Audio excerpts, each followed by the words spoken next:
Welcome to Psychedelics in the 21st Century. It's a great honor to be here to present this at the College of DuPage. My name is Bruce Sewick. I'm an adjunct faculty at College of DuPage and also Wright College. I'm the clinical supervisor of 2 clinical programs at a community mental health center named Leyden Family Service and Mental Health Center. I work primarily with people with severe mental illness, and this has been one of my passions since the 70s, but more recently as I watched my mother die of cancer for 7 years and everything that she went through. My master's thesis is online. If you Google my name, you'll see about 5 pages of hits on things that I've written in support of what you're about to hear. So what I'd like to do is start off with a short video that kind of puts it in perspective. This is a very recent video about what is happening. They're the drugs once associated with hippies in the 1960s. LSD, hallucinogenic mushrooms, once feared as a one-way ticket to insanity, now being discussed as real medicine to treat real problems. Well, I am a firm believer. I've seen it work in many people. Rick Doblin imagines a day when patients will be able to go to their doctor's offices for their doses of LSD or ecstasy pills. I think eventually there will be psychedelic clinics regulated by FDA with people who are specially trained to administer the psychedelics, and people will come to them for medical purposes or for rites of passage in their life or personal growth. Doblin comes with credentials. He's got a PhD from Harvard in public policy and has spent years studying psychedelics. Proving that there is a convention for practically everything, researchers from around the world have come to San Jose, California to talk about psychedelic drugs. Here at the Holiday Inn, they're sharing stories about those drugs and their hope that one day they will become a regular part of medicine. Here at the conference, we found Sarah Huntley, who says she was abused emotionally and physically as a child.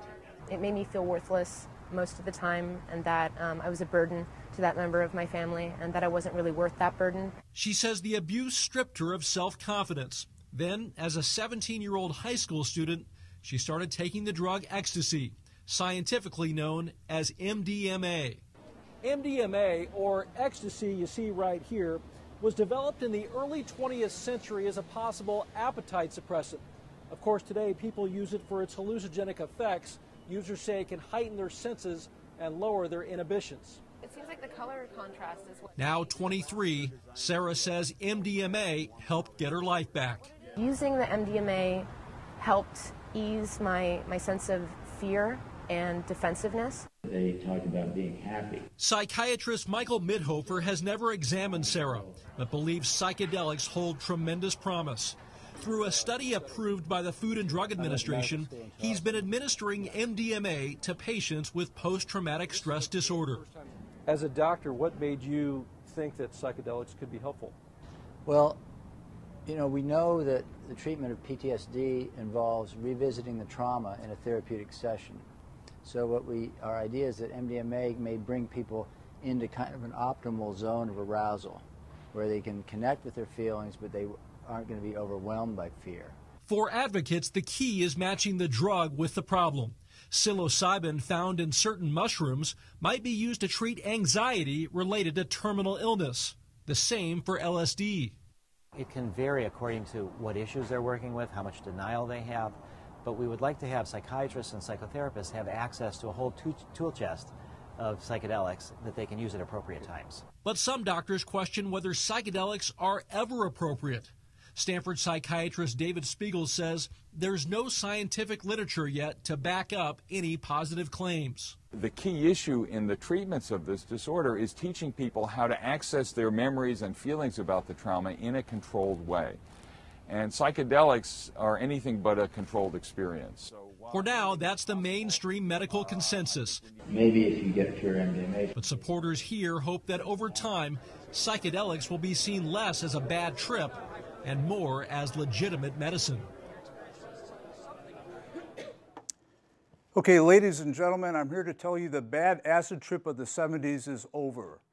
Psychedelics are working their way to mainstream society, and within our lifetime, we'll see it used to treat intractable diseases. This is a new time, this is a new era. Timothy Leary is dead, but not psychedelics. So I'm going to talk a little bit about the therapeutic use of psychedelics. Now, what we're talking about is we're talking about the use of psychedelics in controlled settings with somebody present, with a therapist, or somebody that acts as a guide. We are talking about the very careful, cautious use of psychedelics. Basically, what I'm going to be talking about is the early psychedelic research that took place before it stopped in the 70s, and what happened after it was resurrected in the 90s, and take us to the present time. I'm also going to talk a little bit about how that works psychotherapeutically and why it's of value to people like myself if you're working with, for example, people that have PTSD. The psychedelic research story actually hit full gear when Albert Hofmann discovered LSD in 1938. This is the seeds of what we're seeing today. Now, Dr. Hofmann worked for Sandoz, and what he was looking for was something to treat migraine headaches. And he was working with the substance, which was LSD, put it back on the shelf, no big thing, and then, as he explains it, it called to him on April 16th of 1943. And in handling the substance, LSD, some of it was absorbed through his fingertips. And of course, an hour later, he was very altered and left home on a bicycle and had quite a ride. But when the trip was over, he felt like he had been reborn. Everything was fresher, and something just happened here. So as a scientist, he was interested, and on April 19th, he intentionally ingested LSD, 250 micrograms, and this day is known as Bicycle Day, thanks to Dr. Roberts. This is the day that we honor the intentional use of psychedelics for the purpose of science. So it is a very special day, and we send out bicycle postcards in memory of Dr. Hofmann. It's one of my favorite pictures of Dr. Hofmann. He lived to be, I think it was 101, and for his 100th birthday, they threw a party for him in Switzerland, and many of the visionary artists honored him with their art. This happens to be one by Robert Venosa. Some of you may be familiar with him. So talking about some of the early research, again, as I said, it focused on LSD because that was available. Sandoz would send it out to people that were looking to do research. Up in Canada, Dr. Humphrey Osmond thought this would be something to use with alcoholics. The theory here was that if you chemically induce the delirium tremens, you could get people to stop using alcohol. The curious thing is that it wasn't the delirium tremens that worked. It was the insight that the people got under the influence. Oftentimes people stopped after one session or subsequent sessions. One of the first alcoholics to be treated in this capacity was Bill Wilson, founder of AA. It's in his book. Many people are unaware of it. Bill Wilson was a big proponent of LSD psychotherapy, but the AA board thought that he would be substituting one drug for another, not understanding that there is a difference, so it didn't happen. The next project of note was the 1962 Good Friday experiment with psilocybin. And what happened here was divinity students were given either placebo or were given psilocybin in a very charismatic chapel listening to a sermon by Dr. Martin Luther King's mentor. So what happened was they had the half that took psilocybin, along with the half that didn't, were rated by independent raters afterwards, and the conclusion was that the mystical experiences were indistinguishable from that occurs naturally. The next topic was treating alcoholics in the United States. Jensen used high doses of LSD to treat alcoholics and had very good results.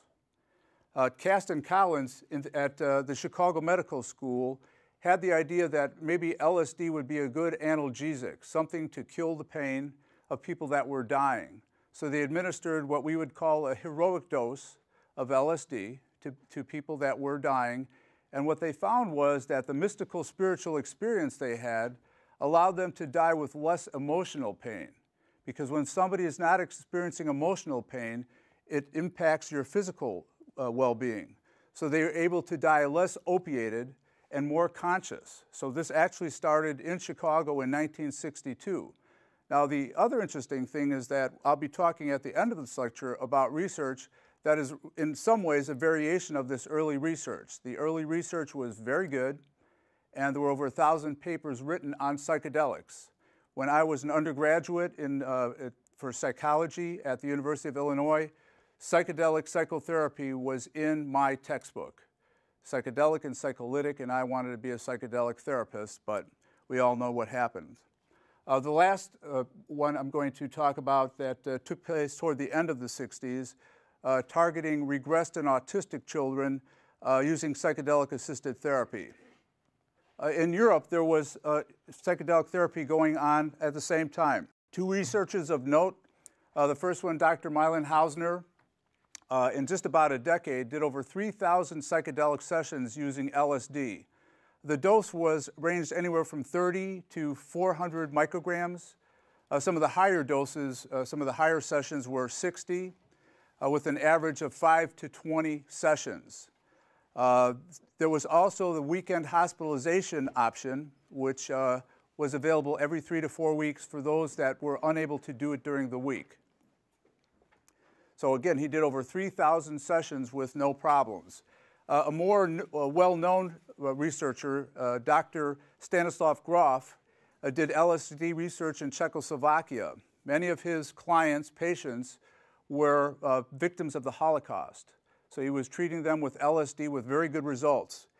He came to the United States to head up the Maryland Psychiatric Research Center in 1967, and based on his experience, he developed, along with his fellow researchers, what they called psychedelic peak psychotherapy. And this is very much from the Maslow pyramid that you may be familiar with. So what they were looking to do was to give people a peak psychedelic experience using 450 micrograms. He himself had administered over 4,000 sessions, and this research in Maryland was one of the longest sustained studies of psychedelics in the country to date. Again, with no bad results, no ill effects. So that brings us up to the sequel. Now, what transpired between then and now was the 70s, was the reaction to the 70s. Psychedelics were associated with the counterculture, with the anti-Vietnam War movement, and so what happened was in 1970, the Controlled Substances Act basically classified drugs into 5 categories and put just about everything I'll be talking about in a Schedule I, which means it has no medicinal value and high abuse potential. Made it very difficult to do research. Nobody listened to the scientists. The thing that they were so afraid of continued out on the streets, and basically we lost 20 years of research. But here we are today talking about research as we're sitting here. In order to understand the research process and how things end up in the public domain, you have to look at the 4 phases of research. Phase 1 is less than 20 subjects. Phase 2 is 20 to 300, and Phase 3 is over 300. Phase 4 is the post-marketing surveillance. So let's look at the substances that we are talking about. Starting with LSD, we've gotten as far as Phase 2. LSD still has a bad connotation in the United States. There's still fears that taking something like this will make you crazy. People ask me questions like, are you legally insane after 4 hits of LSD? Is it stored in your spinal cord? So there's a lot of myths that actually are not helpful for researchers in getting good science out on this. MDMA, we have some limited Phase 2 research going on right now in the United States and other countries. Dimethyltryptamine, which occurs naturally in your body, so you all have a Schedule I substance in your body, so you're sitting here illegally in a sense. There's no research being done on this because it's kind of short-acting, and the focus is on other chemicals. With ayahuasca and psilocybin, we are out as far as Phase 2. Now, mescaline, because of the Native American church and the fact that mescaline is used through the peyote, through using peyote as part of religious ceremonies, this is considered an intervention by the Indian Department of Human Services for alcoholism. So essentially, we're out with mescaline to the third phase here because so many hundreds of people have used it in a Native American capacity, and this is protected by the Religious Freedom Act, along with ayahuasca. So we have support for the religious supervised use of this substance. Ketamine, because it is a Schedule II, so it is the only drug on this list that is not a Schedule I. Because it is a Schedule II, we're as far out as Phase 4 as far as research. Now, ibogaine is a drug that occurs in equatorial Africa. This is something that's used for rite of passage by the natives. And there was a gentleman named Howard Lotsoff that discovered in his attempt to get high that when he took it, it stopped his heroin withdrawal. He was a heroin addict. And it also gave him the psychedelic journey that was kind of a biographical replay of his life, and he stopped using heroin. So this initiated a period of research on ibogaine. So we've gotten out as far as Phase 2. But I mean, imagine a drug that a heroin addict could take that would reduce or eliminate the withdrawal symptoms while giving you insight biographically, like watching a movie on your eyelids about your life to see how you got to where you're at. And marijuana, we're in Phase 2. So the resurrection of the resurgence of psychedelic research actually started in 1991 with Dr. Rick Strassman. Dr. Rick Strassman used a very short-acting, powerful psychedelic called dimethyltryptamine. And this is something that you use and you are at baseline within an hour. And what he was able to demonstrate, no questions, was that you could administer a very short, powerful acting psychedelic and there were no ill effects from it. So this opened the doors to the rest of the research, starting with Charles Grob, who worked with MDMA and demonstrated that you can use MDMA in a controlled setting. And so his research impacts where we're at today. Deborah Mash was using ibogaine to treat heroin addicts. Krupitsky used ketamine-assisted therapy in targeted alcoholics and people that had heroin addiction. In 2001, Francisco Marino used psilocybin in the treatment of OCD. Now, the curious thing about this is it wasn't the chemical that was able to help people that had obsessive-compulsive disorder, but it was the insight they gained while under an altered state that made it possible for them to reduce their symptoms. And finally, in 2006, Carlos Zarate utilized ketamine to treat depression. Now, ketamine has been in the news lately, and it is associated with a quick way to treat depression. And Dr. Cozy might talk about that a bit if you have any questions. But there is interest that you get a pretty fast result using ketamine. And then the groundbreaking and very well publicized 2006 research looking at psilocybin and how that impacts people as far as a meaningfulness. There were 24 volunteers in this research, and I think the title kind of says it all. Psilocybin can occasion mystical type experiences having substantial and sustained personal meaning and spiritual significance. So what you see here is that over 50% of the people rated this experience as amongst the top 5 in their lives. Now, the thing you have to remember is that not all of this is a pleasant experience, and neither is therapy. So it is not necessarily related to it being a positive experience, but a meaningful experience.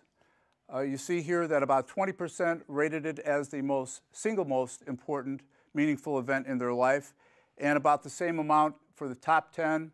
A little more than 20% thought it would be something they would do in 5 years, and less than 10% once a year. So this was, it was on the news, and this kind of spread the word that here you can actually facilitate an experience using a chemical that has been around in its natural form for centuries as magic mushrooms. And what were the comments on it? One of the researchers, Griffith, concluded that we are biologically wired for this. This is a normal phenomenon. We are set up to have these experiences, so the fact that we can facilitate them chemically is not unusual and not unnatural. Dave Nichols, who is a chemist making much of the research chemicals, likened psilocybin experiences to that spontaneously occurring mystical states. And Harriet DeWitt, who is actually doing research on psychedelics at the University of Chicago at this time, said it is time for the psychopharmacologists to open their minds and their laboratories to the full domain of human drug experience. So this brings us to treating PTSD with MDMA. As somebody that makes a living treating people with chronic mental illness, there is no good medicine to give anybody with PTSD. You can give them something to help with the depression, but it doesn't take care of the fact that the flight or fight response is elevated, that people have trouble sleeping, and there's no good medicine for it. Now, some of the characteristics of MDMA, which I will be talking about, is very helpful when you have PTSD. So Mike Midhofer, you saw him in the video, started doing the research along with his wife, who is a psychiatric nurse, in their office in Charleston, South Carolina. Also, Peter Owen did similar research in Switzerland. Now, what is a protocol? What does it look like when you treat somebody with psychedelics, in this case, MDMA? What you have to understand is this is not something you take every day, not something you take every week, not necessarily something you have to take every month. This might be something you end up taking a couple of times in your lifetime. So this is a whole different mindset than what the pharmaceutical companies would have us do. They would want us to take medicine every day. This is not that protocol. So according to Mike Midhofer, whom I've met and talked to many times, this is a non-directive approach. The client does the work. Basically, you are there to support the emerging experience. There's alternating inner and outer focus, and you have the opportunity to talk to the therapist if you need to. The patients wear eye shades, so they go internal, and they wear headphones with music to structure the trip. Because what happens here is if you, depending on the music you add into the headphones, if you have something that is cathartic and kind of rises and has a resolution and tapers off, your mind will kind of follow that. And if you're presenting, if you're working on a problem, it'll follow that path. The emphasis here is on experiencing the emotions and staying with them, even if they are uncomfortable. So the question is just kind of stay with it. Very much like mindfulness therapy now, which was laughed at in the 70s, okay? And now it is a therapeutic modality. So as Mike Midhofer says that this then becomes a template to refer back to. So for the first time in their lives since the event happened, the traumatic event happened, these people felt safe in their body and they're able to remember it and revisit that by thinking about it. So this acts as a template. If you're feeling sad and you remember a happy Christmas, you're going back to that template. So this gives them the opportunity to do that. Now here is a graph of the impact and the statistical significance of that. Two ways of measuring the effects of PTSD. This is a clinician-administered scale that measures the specific symptoms of PTSD. So the dotted line is the placebo. The solid line here is the MDMA. And you see here a very substantial drop in the symptoms of PTSD after 2.5, 3 weeks, a very substantial drop as compared to the placebo. Another way to look at the impact of PTSD on the person is the impact of event scale, the severity of how it impacts your functioning. And obviously here, the higher the score, the more it impacts your functioning. So looking at, again, the solid line here for MDMA versus placebo, again, very statistically significant, approaching 2.5 and 3 weeks. What happens with MDMA in the body? This is the interesting thing. It increases the oxytocin levels. This is known as the love hormone. This is what the bond between the mom and the child. This is a nice, warm, bonding feeling that sets the stage for the therapy. It also increases functioning in the ventromedial part of the brain. So the front part of the brain, the processing is increased here, while the fear that's part of the reptilian brain and the amygdala is reduced. So think about that. You've got the processing is increased, you've got the fear response decreased. This is, from a therapist standpoint, the perfect place for the client to be in his mind state. And while this is happening, there's also norepinephrine released and some of the circulating cortisol levels. Now, why is this important? It can help reduce the fear response. Norepinephrine is very involved in learning. So because this is present, whatever the client learns could potentially be catalyzed because norepinephrine is there. So again, from a standpoint of therapy, this is a nice adjunct. And by the way, when this came out, it was used in therapy for a good 10 years, and then it got out in the street and is now a Schedule I.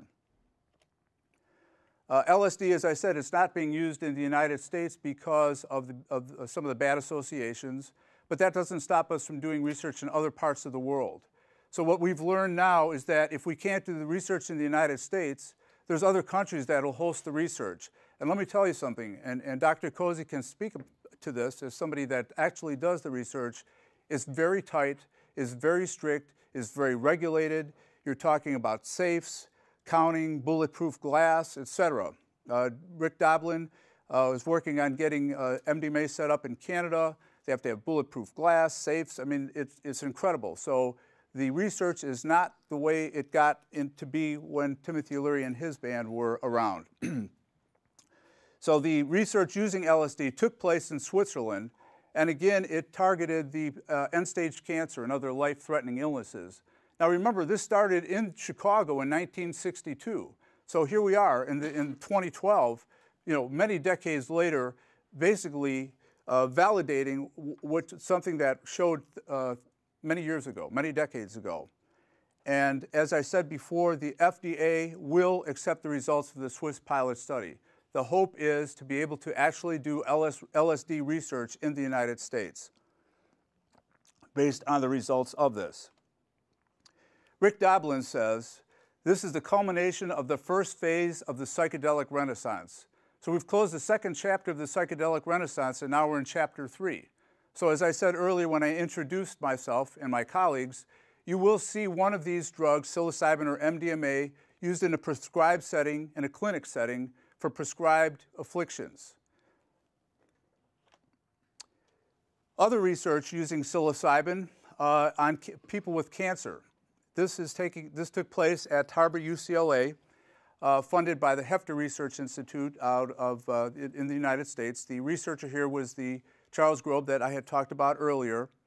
The target here is the people with terminal cancer. It's used to relieve anxiety and depression and physical pain. Again, much like the LSD was used and found out in 1962.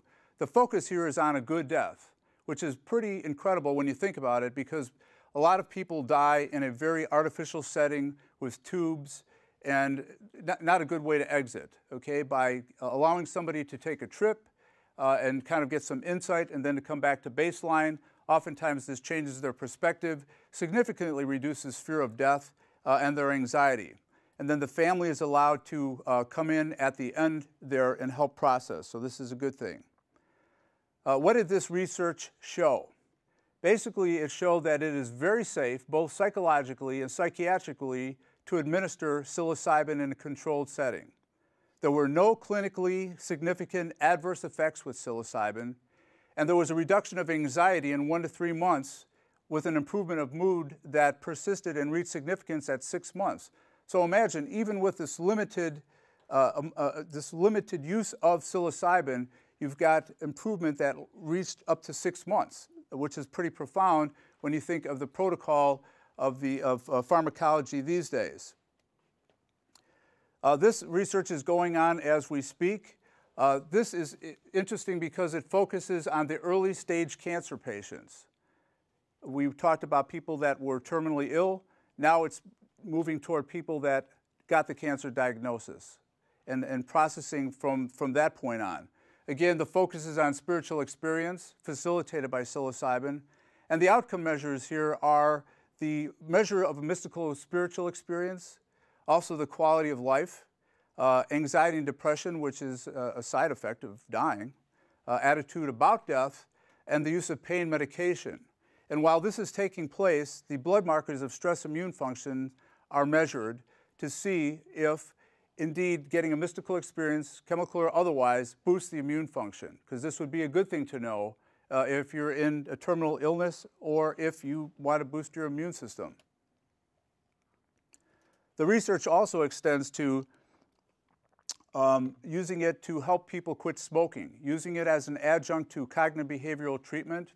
So using psilocybin as an adjunct to therapy directed to people that want to stop smoking. This was recently started, I believe it was last year at the New York University, looking at psilocybin.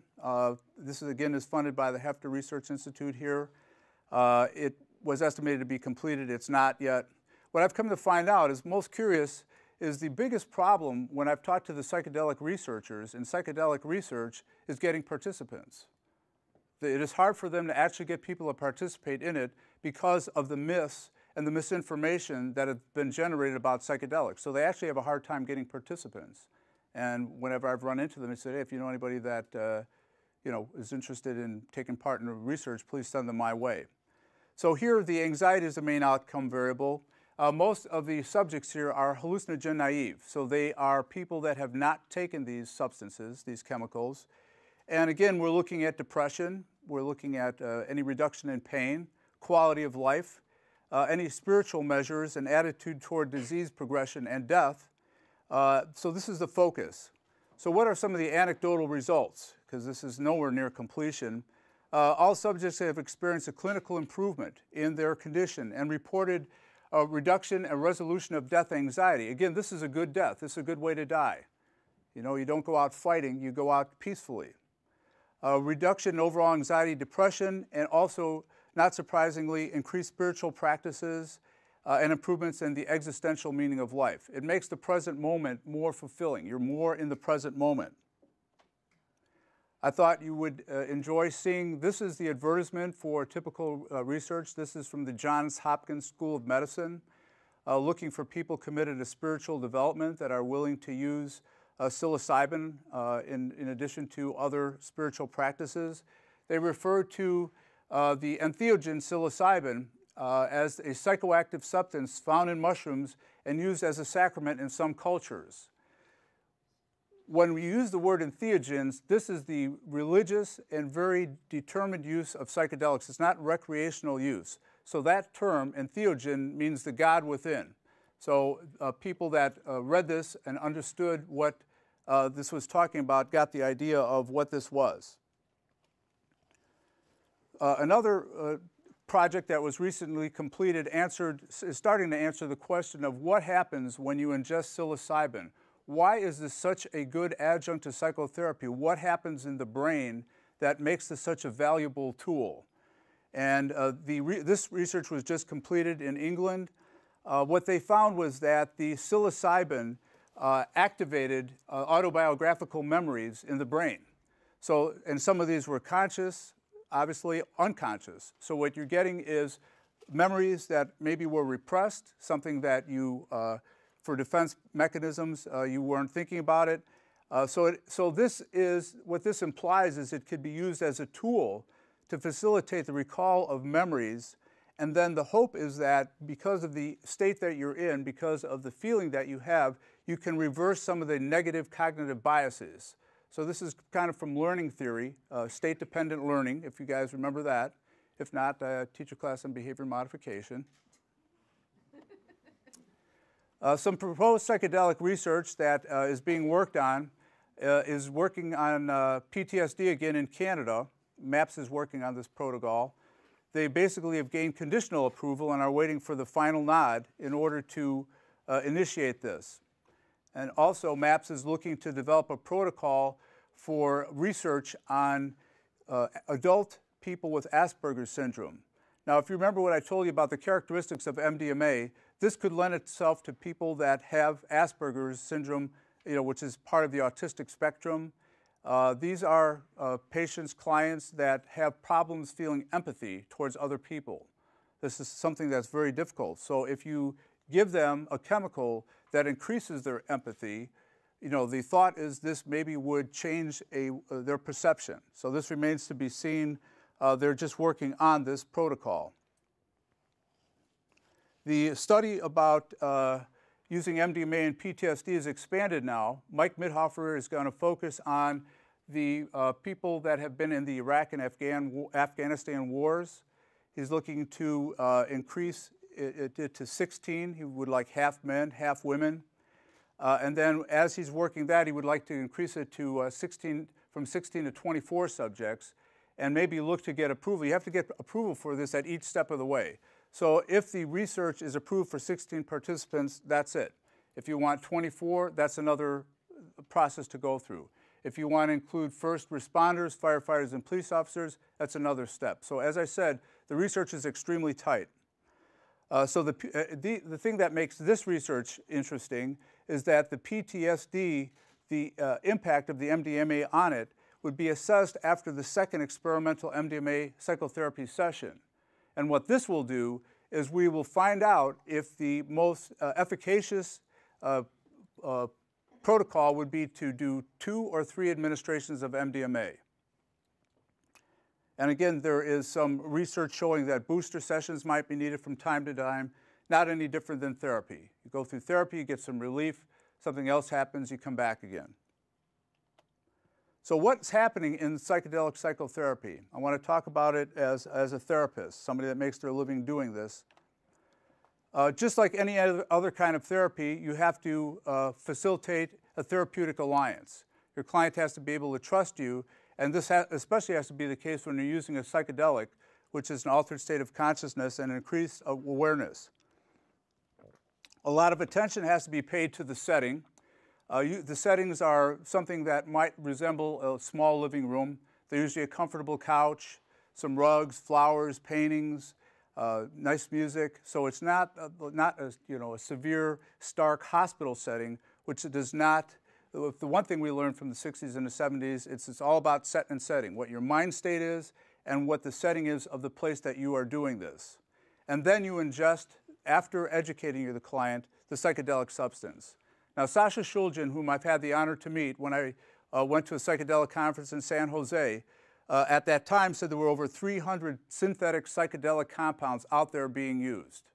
Now, imagine a time where you would be able to choose the substance based on what's presenting. So this is something out in the future. That's why everybody's been very careful how we've gone about this, having learned how research could get shut down as it did in the 70s. So you choose the psychedelic, and then the dose, which usually is chosen based on your weight or what you're looking to get. Sometimes the stronger doses are needed to kind of break down some of the resistance. And then what happens? The psychedelic is administered, and there is a vast change in perception, and all of a sudden you're looking at things a lot differently, and you have the book Psychedelic Medicine. Dr. Roberts' colleague there, Winkleman, talks about psychedelics as psychointegrators. Your brain talks to itself. And the various parts of the brain talk to it. It's functioning very well. It's in a flow mode. So the vast changes in perception could result in psychological insight. And the hope here is that psychedelics can act as a catalyst for change. This is something that happens very quickly. It can happen very quickly. It can happen in one session. When this first came out in the 60s and the 50s, the psychiatric community was very threatened by this. They would like for psychotherapy to go on for the rest of your life, and here was something where people got enough insight that oftentimes they only needed a couple of sessions, and they were able to move on. So this is very threatening to the community. So after you get the insight, then you have to integrate it. You have to make meaning of the experience, especially if you've never had an experience like this before. And then finally, the implementation of it. Just like therapy, and as we say in behavior modification, generalizing for my students that are in my BMod class, okay? So you're looking to generalize what you learned under the influence in your life to make it meaningful. And as I said earlier, there's some anecdotal evidence that booster sessions may be needed to maintain therapeutic gains. I think Houston Smith said it best when he talked about, in the end, it's altered traits, not altered states that matter. So we're not looking just to alter consciousness, but we're looking for the vast change in perception to also your personality traits. So basically, in summary, we've looked at the early psychedelic research prior to it being, everything being put into Schedule 1 up until 1970. The sequel, Part 1 and Part 2, the initial research in the early 90s, and I've talked about research that's continuing to this day. And then what happens in psychedelic therapy. It's basically psychotherapy with therapeutic output. So it's important to expand and continue research. One of the things that came out anecdotally, and I had been talking to some of the people at CODO about this, is for people that have cluster headaches, serotonergic hallucinogens, those hallucinogens, psychedelics that are very similar to the serotonin molecule, stop cluster headaches. The president of Cluster Busters lives in Lombard. His name is Bob Wold.